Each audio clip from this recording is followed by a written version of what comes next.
కుటుంబ సభ్యుల మధ్య వారి కుటుంబంలో జరుగుతున్నటువంటి ఒక సంబరంలాగా నాకు అనిపిస్తుంది. సరే, మనం ఎక్కడున్నాము ఏంటంటానికి నా అభిమానులు వాళ్ళ కేకలు కేరింతలు తెలియని ఉత్సాహాన్ని ఇస్తుంటాయి. Thank you. ఇక్కడికి బయలుదేరి వచ్చే ముందు వైజాగ్కి మా ఆవిడ నా బ్యాగ్ సర్దుతూ ఏమండి ఏమేమి బట్టలు పెట్టాలి అంటూ కొన్ని డెనిమ్స్ ప్యాంట్లు, కొన్ని జీన్స్ అవి పెట్టింది. చూడగానే నాకు మిత్రులు యార్లగడ్డ ప్రసాద్ గారు, ఆయన ఆంగికం, ఆయన వేషధారణ, తెలుగుదనం గుర్తొచ్చిన తర్వాత మనం డెనిమ్స్ ప్యాంట్లోని వాటికి వెళ్తే చాలా అసహ్యంగా ఉంటుంది, పంచి కట్టుకుని వెళ్తే ఎలా ఉంటుందని. మీరా పంచా ఎప్పుడు కట్టలేదు కదా అంటే నిజమే. నేను ఎప్పుడు ఇలా పంచి కట్టుకుని ఏదైనా ఇంట్లో కూర్చొని పూజ చేసుకుంటున్నానేమో కానీ ఇలా బయట సభలకు వచ్చి ఇట్లా మాస్ పబ్లిక్ ముందు ఎప్పుడు నిలబడలేదు. కానీ జాగ్రత్త అంటే ఎప్పుడైనా అలవాటు లేక తడబడి కాలు జారుతారేమో అంది. కాలు జారటమా ఏంటి భాష అన్నాను. తడబడి పడతారేమోనని. పర్లేదు, ఎవరో పక్కన ఉంటే పట్టుకుంటాను అన్నాను. సరే, అయితే ఆ రకంగా ఈ రోజున ఇది వేసుకుని వచ్చాను.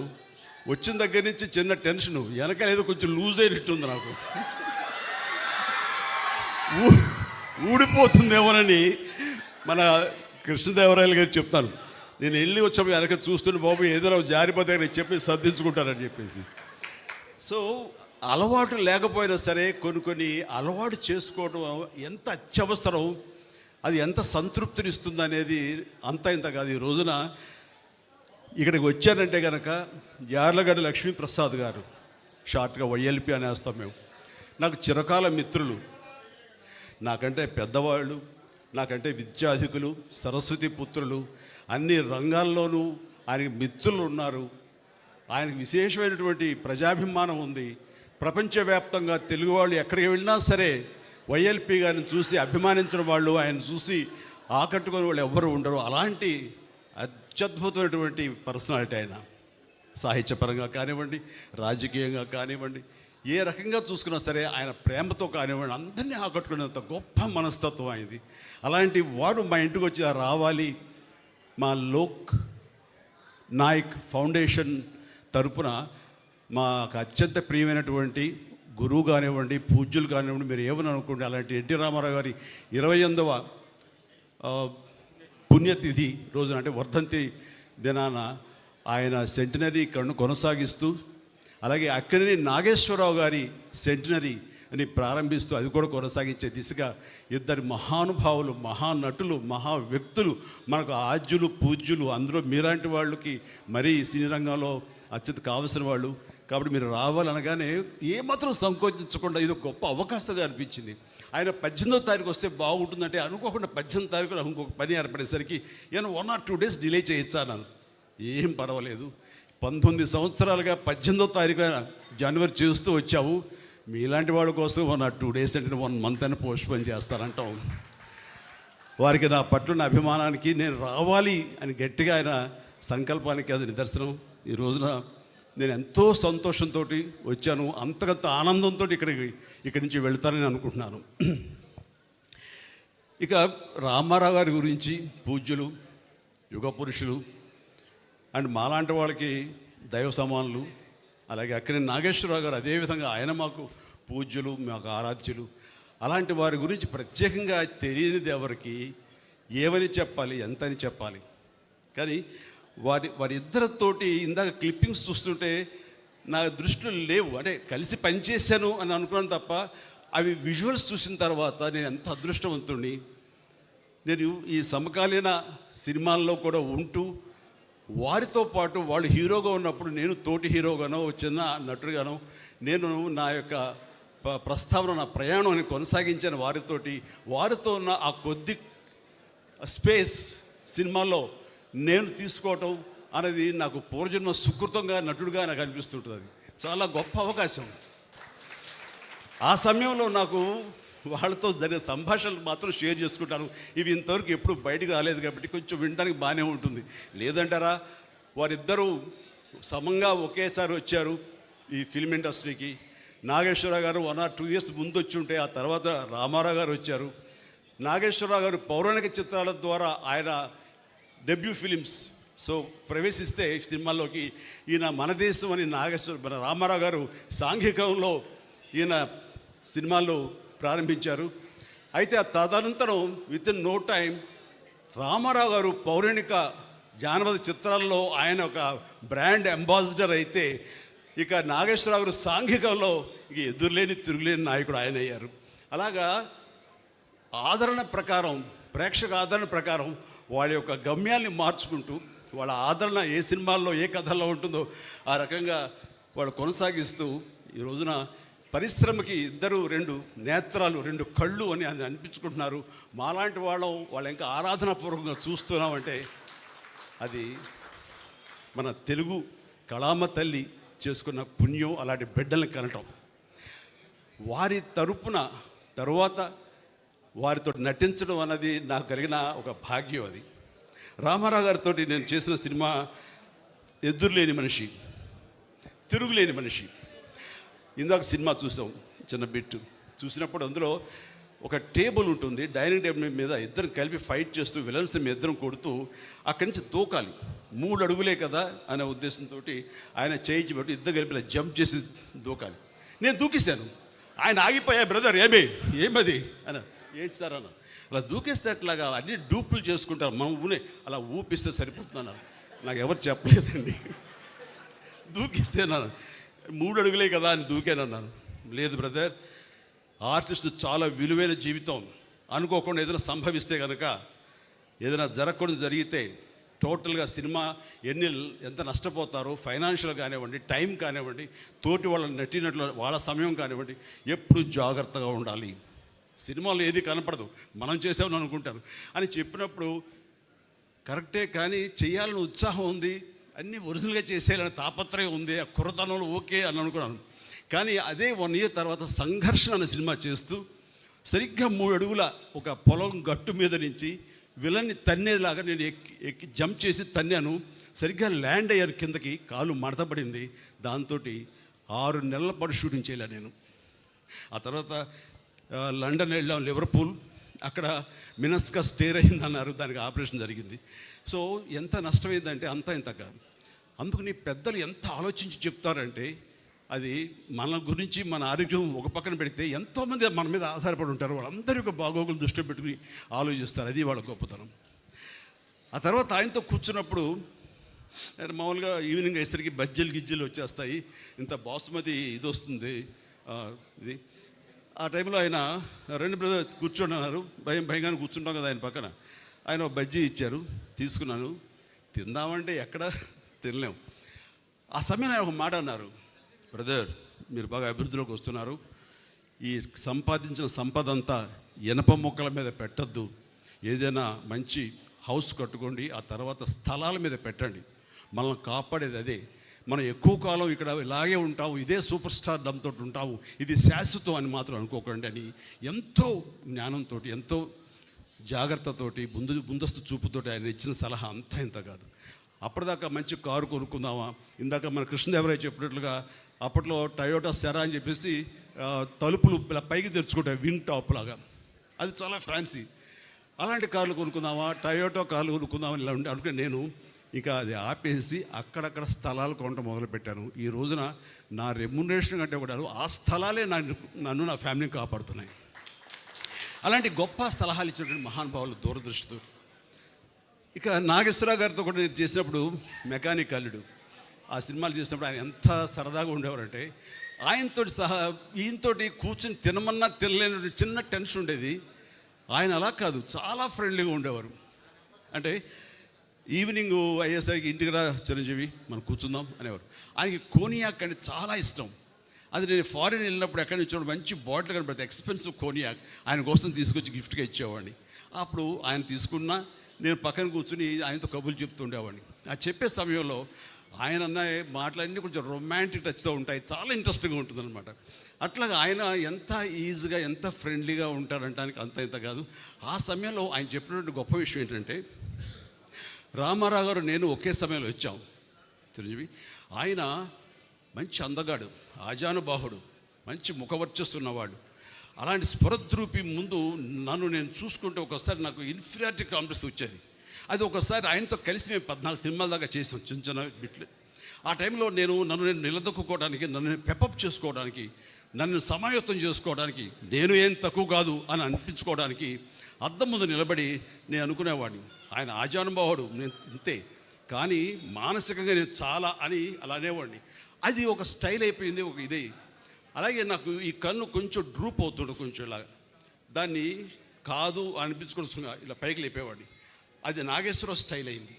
అంటూ ఆయనలో ఉండే బలహీనతను గుర్తించి అవి తనకు అడ్వాంటేజ్గా మార్చుకుని, అది ఆ స్టైల్, ఆయన నాగేశ్వరరావు గారి స్టైల్ అంటూ ఆయన ఎగ్జిబిట్ చేశారంటే కనుక ప్రతి ఒక్కరికి వాళ్ళ బలాలు తెలియకపోవచ్చు, కానీ బలహీనతలు తెలిసి ఆ బలహీనతని బలాలుగా మార్చుకోవడం అనేది మాత్రం గొప్ప విషయం. అది నాకు అక్కడే నాగేశ్వరరావు నేను తెలుసుకున్నాను. ఇట్లా ఎన్నో. ఆయన గంభీరమైన వాయిస్ ఉంటుంది, నాది కొంచెం పీలగా ఉంటుంది. దానికి తక్కువగా అంటానుకో ఏ అని బేసు కలిపి మాట్లాడేవాడిని, జనాలకు బ్రహ్మాండంగా ఉండేది. అని అట్లాగా ఆయన నుంచి ప్రతి బలహీనతలు లేనట్టు ఆ యాక్టర్ ఎవరు లేరు. నాలో ఇన్ని బలహీనతలు ఉంటాయి, బట్ యాక్టింగ్ సైజ్ దాంట్లన్నీ ఎలా అధిగమించాలంటే దాంట్లో నిరంతరం ఒక ఎక్సర్సైజ్ చేస్తుంటూ మనం ఎలాగా ఎవాల్వ్ అవ్వాలి, మనం ఎట్లాగా మనం అభిమానం సంపాదించుకోవాలి అనే దాని నిరంతరం మనం ప్రయత్నిస్తే కనుక పైకి రానటువంటి వ్యక్తే ఉండరు. అందుకని మన బలాల కంటే కూడా మన బలహీనతను గుర్తించడం అనేది అత్యంత ఆవశ్యకత, అది అత్యంత అవసరం. దాన్ని ఎలా అధిగమించాలన్నది ఆ తర్వాత ప్రక్రియ. అలాగా నాగేశ్వరరావు గారితో, రామారావు గారితో నేను జీవితంలో ఎన్నో నేర్చుకున్నాను. అండ్ నా అదృష్టం ఏంటంటే అలాంటి మహానుభావులు చెప్పాలంటే తెలుగు చలనచిత్ర పరిశ్రమని ప్రపంచవ్యాప్తంగా గుర్తింపు తీసుకొచ్చారు ఆ రోజుల్లోనే. అలాంటి వారితో కలిసి స్క్రీన్ షేర్ చేసుకోవడం అన్నది నాకు దొరికిన అత్యద్భుతమైన అవకాశం. అలాంటి వారి గురించి ఎంతైనా మాట్లాడచ్చు, సమయాభావం ఉంది కాబట్టి ఇక్కడ నేను ఎక్కువసేపు మాట్లాడలేను. అండ్ ఆ రకంగా ఆ మహానుభావులు ఇద్దరిని ఈ యొక్క సెంటినరీ ఇయర్, శతాబ్ద సంబంధించిన ఉత్సవాల్లో వారిద్దరిని మననం చేసుకోవటం, వారికి మన స్మృత్యంజలి ఘటించడం, ఆ అవకాశాన్ని యాలగడ్డ మన ప్రసాద్ గారు, లక్ష్మీప్రసాద్ గారు నాకు అందివ్వడం అనేది నా పూర్వజన్మ సుకృతిగా భావిస్తాను. చాలా చాలా మనస్ఫూర్తిగా థ్యాంక్ యూ సార్, మనస్ఫూర్తి థ్యాంక్ యూ. ఇక ఈరోజు నా సన్మాన గ్రహీతలు ముఖ్యంగా నా చిరకాల మిత్రులు, నాకంటే వయసులో పెద్దే కదా కాబట్టి గౌరవం ఇవ్వక తప్పదు. ఎండమూరి వీరేంద్రనాథ్ గారు, ఆయనతోటి నా అసోసియేషన్ అనేది ఎంత అత్యద్భుతమైనటువంటి ప్రయాణం అంటే, నా స్టార్ స్టేటస్, నేను స్టార్ని అవ్వటానికి అత్యధికంగా ఆయన కంటెంట్, ఆయన రాతలు, ఆయన రచనలు, ఆయన క్రియేట్ చేసిన క్యారెక్టర్స్ నాకు 80వ దశకంలో అవి ఉపయోగపడ్డాయంటే కనుక ఎక్కువ నేను ఆయనకి అది కంట్రిబ్యూట్ చేయగలను. ఆ డెడికేషన్, ఆయన మేధా సంపత్తిలోంచి వచ్చేటువంటి ఆ క్యారెక్టరైజేషన్స్ నాకు సోపానాల్లాగా మరింత హైట్కి వెళ్ళేలాగా, మరింత స్టార్డమ్ని పొందేలాగా. చెప్పాలంటే మెగాస్టార్ అనే పేరు వచ్చింది కూడా వన్ ఆఫ్ హిస్ ఫిలిమ్స్. అది కూడా వరుసగా చెప్తాను. ఒకరోజు అమ్మగారు నెల్లూరులో ఉంటుండేవారు, నాన్నగారును, నేనేమో చెన్నైలో మెడ్రాస్లో ఉండి అటు ఇటు వెళ్తుండేవాడిని. అది 1981 ఆ సమయం, 81 ఆ సమయంలో అరే నాన్నారే, నేను అభిలాష అనే నవల చదివానురా, అందులో హీరో పేరు కూడా చిరంజీవి. అండ్ అది చదువుతుంటే నాకేదో నువ్వే గుర్తుకొస్తున్నావు, నువ్వే ఇది ఉంది, బహుశా ఎండమూరి రైటర్ కూడా నీలాంటి వాడిని దృష్టిలో పెట్టుకుని రాశారేమో అనిపిస్తుంది అని అనేసరికి, అవునా, బాగుందాం, అంత బాగుందమ్మా, నాను చదువుతావు, నువ్వు చెప్పమ్మా నాను. అమ్మ చెప్తే చాలా అందంగా చెప్పింది, నేను చదువును కూడా చదవలేదు కానీ అమ్మ చెప్పేసింది. సో అది ఆ తర్వాత మెడ్రాస్ వెళ్ళిన 2-3 డేస్, 2 వీక్స్ లోపల అండ్ మన కేఎస్ రామారావు వచ్చి, బాస్ ఇలాగా ఒక స్టోరీ ఉంది, మీరు మాకు చేయాలి, దాని పేరు అభిలాష. ఏమి కాకతాళీయం, ఆయన పెన్ను పెట్టి శ్రీకారం చుట్టిన క్షణంలో నన్ను తలుచుకున్నారో లేకపోతే చిరంజీవి అని పేరు ఎందుకు పెట్టారో తెలియదు, కానీ అది సినిమా నాకే రాసి పెట్టుంది. ఆ రాత నాకు ఒక మంచి అత్యద్భుతమైనటువంటి విజయాన్ని చేకూర్చిపెట్టింది, నాలో కాన్ఫిడెన్స్ పెరిగింది. ఇక మన స్టార్గా ఈ ఫిల్మ్ ఇండస్ట్రీలో మన స్థానం సుస్థిరం అనే అభిప్రాయాన్ని కలిగేసిన సినిమా ఒక అభిలాష. ఆ అభిలాష సాంగ్స్ వేళ మార్నింగ్ నేను రాడిసన్లో నేను జిమ్ చేస్తుంటే వాడు మొత్తం నేను వచ్చాను కదా హుషారు లేసాడు మొత్తాన్ని సాంగ్స్ పెట్టాడు. ఆ సాంగ్స్లో యూరేకా సాగమిక ఇలాంటి సాంగ్స్ అని వేస్తుంటే ఆ పక్కనే సముద్రం గడు గంగావతి భీమిలి ఈ రోడ్లోనే ఎగిరి డాన్సెస్ కింద పడి మీద పడి ఏదో చేశారు విన్యాసాలు. అవన్నీ గుర్తుకొస్తుంటే what a sweet memory. Morning 5:30, 6 o'clockకి వండర్ఫుల్ మెమరీస్ తోటి ఈ రోజునే వచ్చాను. అదంతా కూడాను కెఎస్ రామారావు గారు, యనమూరి వీరేంద్రనాథ్ గారు, మన కోదండరామరెడ్డి గారు, వీళ్ళందరి యొక్క ఇళయరాజా గారు ముఖ్యంగా వీళ్ళందరి యొక్క కాంబినేషన్లో నాకు అందించేటువంటి గొప్ప ఇది. ఆ తర్వాత వచ్చే సినిమా ఛాలెంజ్, డబ్బు టు ది పవర్ ఆఫ్ డబ్బు. ఆ సినిమా దాని ప్రభావం ఎంతంటే ఎంతమంది యూత్ని మోటివేట్ చేసిందంటే, అండ్ మనకేమీ లేదు కదా, మనకేం చేయలేము, మనకు దిక్కుమొక్కు లేదు, మనం ఒంటికాయ సొంటి కొమ్ము లాంటి వాళ్ళం, ఎలాగ రాణించాలి ఇక్కడ, ఎలా డబ్బు సంపాదించాలి, లేదా ఎలాగా ఏదైనా అచీవ్ చేయాలి అనే వాళ్ళకి అది ఆన్సర్, మంచి ఆన్సర్ అది. అండ్ అది ఆ సినిమాలో నేను ఆ క్యారెక్టర్ చేసిన విధానం ఈ రోజుకి నన్ను మీటింగ్ చాలామంది చెప్తుంటారు, సార్ ఈ రోజున మేము పెద్దవాళ్ళు అయ్యామంటే మాకు ఏమీ లేని క్షణంలో, ఏం లేని టైంలో మాకు ఛాలెంజ్ అనే సినిమా మాకు ఎంతో స్ఫూర్తి ఇచ్చింది అంటుంటే వావ్ అంటుంది.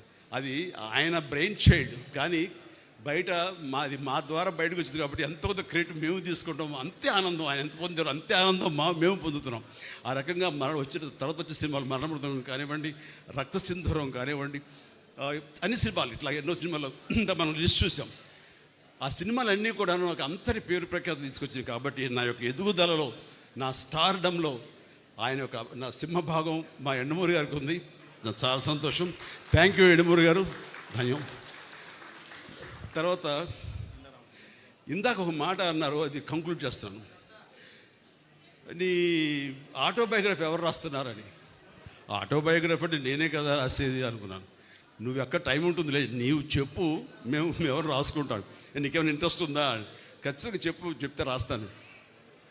నిజంగా యండమూరి లాంటి గొప్ప స్టార్ రైటర్ ఎవరు అన్నా ఒప్పుకోకుండా ఉండదనుకోండి, ఎవరు ఒప్పుకు తీరాల్సిందే. ఒకే ఒక స్టార్ రైటర్ ఎవరైనా తెలుగులో ఉన్నారంటే అది యండమూరి వీరేంద్రనాథ్ గారు. అలాంటి గొప్ప కలం, బలం, మేధస్సు ఉన్నటువంటి యండమూరి వీరేంద్రనాథ్ ఈ రోజున నా ఆటోబయోగ్రఫీ రాస్తాను అన్న మాట అనడమే నాకు ఎంతో ఉత్సాహాన్ని ఇచ్చింది. అందుకని ఇది ఎలాంటి అత్యద్భుతమైనటువంటి వేదిక.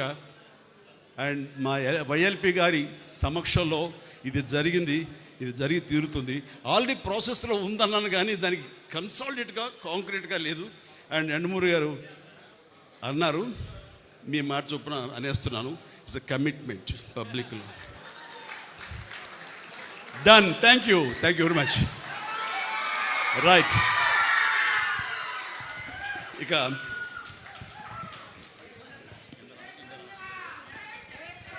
నాకు గతంలో ఇక్కడ సన్మానితులు ఉన్నారే వాళ్ళందరి యొక్క తోటి నాకు ఏదో నా యొక్క 45 ఏళ్ల ప్రస్థానంలో నాకు ఏదో ఒక తారసపడ్డాము, మాకేదో సంబంధాలు ఉన్నాయి. కానీ ఒక ఇంట్లో రామసుబ్బారెడ్డి గారి ఈ విషయంలో మాత్రం వారి గురించి విన్నానే తప్ప నేను ఎప్పుడు మీట్ అయ్యే అవకాశం నాకు కలగలేదు. అండ్ వారి గొప్ప మానసిక శాస్త్రవేత్తలు, డాక్టర్ అని విన్నాను. అండ్ నాకు ఇంట్రెస్ట్ అయిన సబ్జెక్టు మానసిక శాస్త్రం అండి. అండ్ నేను దానివల్ల ఎప్పుడు దాన్ని ఆలోచించుకుంటూనే ఉంటాను. నాకు గురువులు ఎవరు లేరండి, కానీ మీలాంటి వాళ్ళ రైటప్స్ కానివ్వండి, మీలాంటి వాళ్ళ మాటలు కానివ్వండి, ఇవన్నీ యూట్యూబ్లో అక్కడ వినటం, లేకపోతే ఇలాంటి పెద్దలు చెప్పినప్పుడు వినటం, ఇదంతా కలిపి నాలో ఒక లెసన్స్ లాగా ఒక మార్పును తీసుకొచ్చినాయి. అందుకు ఆ రకంగా పరోక్షంగా మీరు నాకు ఎన్నో కరెక్షన్స్ చేశారు.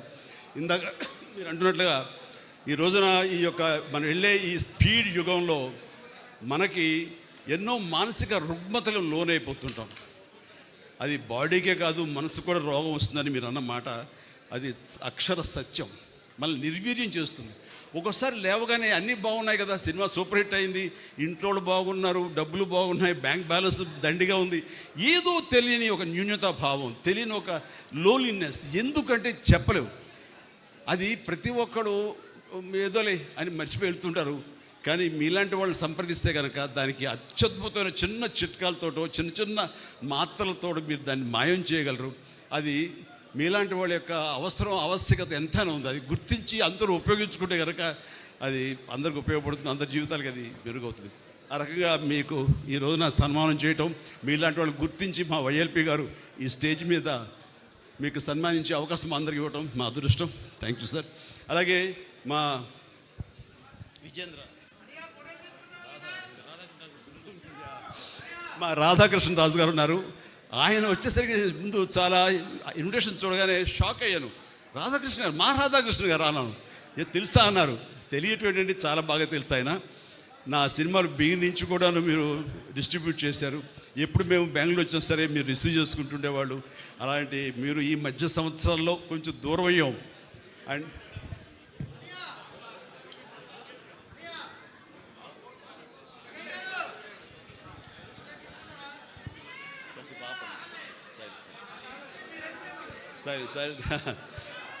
సరే, ఆ రకంగా ఎన్నో సినిమాలు బిగినించి నన్ను నా సినిమాల్ని కర్ణాటకకి పరిచయం చేసి కర్ణాటకలో డిస్ట్రిబ్యూట్ అయ్యేలా చేసి నా ఇమేజ్ ఆంధ్రప్రదేశ్ తర్వాత కర్ణాటకలో నా ఇమేజ్ అంత పెరిగింది. రాజకుమార్ గారు లాంటి ఆయన నన్ను పిలిచి, ఏమయ్యా మీ సినిమా హుబ్లీలో ఇంత అత్యద్భుతంగా ఆడుతుంది, హుబ్లీ అనేది హార్డ్ కోర్ కర్ణాటక బెల్ట్, అలాంటి హుబ్లీలో నీ సినిమా దొంగ మొగుడు మన ఘరణ మొగుడు ఇవే ఆడుతున్నాయి, రికార్డ్ బ్రేక్ చేసి అంటే కనుక అది చాలా గ్రేట్ అంటూ మిమ్మల్ని ఓన్ చేసుకుంటారు మా కన్నడిగులు అంటుంటే కనుక దానికి అవకాశం ఇచ్చింది, దానికి నాంది పలికింది మీరు రాధాకృష్ణరాజు గారు. Thank you so much. ఈరోజు మేము రావటం, మీరు కలవటం చాలా ఆనందంగా ఉంది. ఇక మన నెల్సన్ గారా, Wilson Sudhakar. So Wilson Sudhakar గారు కూడా కలిసాను. ఆయనతో కూడా నాకు పరిచయం ఉందన్న విషయం ఆయన చెప్పేంత నాకు తెలియలేదు. అలాంటి పర్యాటక నేను మంత్రిగా ఉన్నప్పుడు ఆయన పర్యాటన శాఖకు సంబంధించినటువంటి ఇది ఆయనకి పర్యాటనకి సంబంధం ఉంది. అలాంటి వారికి సన్మానం జరగటం ఉంది, చాలా సంతోషం. ఇలా ప్రతి ఒక్కరిని గుర్తించారు. మరీ ముఖ్యంగా నాకు చాలా సంతోషం అనిపించింది, రామారావు గారి దగ్గర ఒక లాయల్టీ తోటి పనిచేసేటువంటి వారి డ్రైవర్ని, మన సెక్యూరిటీని వారిని పిలిచి పిఏ గారిని పిలిచి సన్మానించడం అనేది చాలా అత్యద్భుతం. అలాంటి వారిని చేయటం అన్నది, అలాంటి వాళ్ళు గుర్తించడం అన్నది ఈ రోజున మన సంస్కారవంతులైనటువంటి వైఎల్పి గారిది. ఇది అయిన తర్వాత ఇక్కడ నాకు కంక్లూడ్ చేస్తున్నాను. ఇక్కడ నాకు పరిచయమైనటువంటి మరొక పెద్దలు, ఆయన జస్టిస్ ఆకుల శేషసాయి గారు. ఆయన ఇప్పుడే పరిచయం అయ్యారు. ఆయన సౌమ్యత, ఆయన సున్నితత్వం, ఆయనతో మాట్లాడిన ఇది చూస్తే చాలా నాజుగ్గా చక్కగా మాట్లాడతారు చాలా అనుకున్నాను. కానీ స్టేజ్ మీద ఆయన మాట్లాడిన మాటలు చూస్తుంటే డైనమైట్ లాగా మాట్లాడుతుంటే వావ్ అనిపించింది. అండ్ ఆయన మాట్లాడిన ప్రతి మాట అక్షర సత్యం. అలాంటి వారితో నాకు పరిచయ భాగ్యం కల్పించినందుకు నాకు చాలా ఆనందంగా ఉంది. అండ్ యంగ్ అండ్ డైనమిక్, ఫ్యూచర్లో మంచి అన్ని రకాలుగాను గొప్ప రాజకీయ నాయకుడు అవడానికి యంగ్స్టర్స్ రావాలి, కొత్త బ్లడ్ ఇన్ఫ్యూజ్ అవ్వాలి. అప్పుడే మన రాజకీయ వ్యవస్థ అనేది చాలా మంచి దారి అంటే వెళ్తుంది. అలాంటిది ఎలా కనిపెట్టు నీ గురించి చెప్తానండి. ఐ లవ్ యూ కృష్ణుడు. సో శ్రీకృష్ణదేవరాయలు మాకందరికీ ఎప్పటి నుంచో ఆరాధించేటువంటి చరిత్ర ఉన్నటువంటి మహాచక్రవర్తి.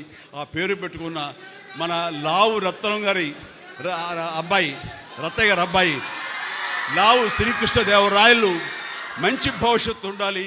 అండ్ తను అసెంబ్లీ పార్లమెంట్లో మాట్లాడే మాటలు కానివ్వండి, తను తీసుకునే ఇష్యూస్ మీద ఆయన ఫైట్ చేయడం కానివ్వండి, ఆయన వాగ్దాటి కానివ్వండి, ఇంగ్లీష్ అవన్నీ తెలుగు కానీ ఇలాంటి డైనమిక్ రాజకీయ నాయకులు రావాలి, ఇలాంటి ఎడ్యుకేటెడ్ పర్సన్స్ రావాలి. వీళ్ళకి నిజమైనటువంటి ఏంటంటే ప్రజాసేవ చెయ్యాలి అనే ఒక కాంక్ష తప్ప నాన్నగారు సంపాదించిన సంపాదన చాలు, కొత్తగా సంపాదించాల్సిన అవసరం లేదు. కాబట్టి ఆ ధ్యాస ఉండదు. ఓన్లీ ధ్యాస అంటే అభిమానం సంపాదించుకొని మనం రాజకీయంగా ఇది చేసాం, మనం ఈ అభివృద్ధిలో మనం పాలు పంచుకున్నాం, మనం భాగస్వాములం, నా వలన ఈ అభివృద్ధి జరిగింది అనేటటువంటి పేరు కోసం వాళ్ళు పరితపిస్తారు, దానికోసం అహింస చేస్తారు. నాకు అనిపించింది. And good, all the very best for your future endeavours. Exercise చేయండి, బాగా చేస్తారు. Thank you. అండ్ నాకు ఈ అవకాశం ఇచ్చినటువంటి మా పెద్దలు వైఎల్పి గారికి, శ్రీమతి వైఎల్పి గారికి నాకు హృదయపూర్వక ధన్యవాదాలు తెలియజేస్తాను. జై హింద్.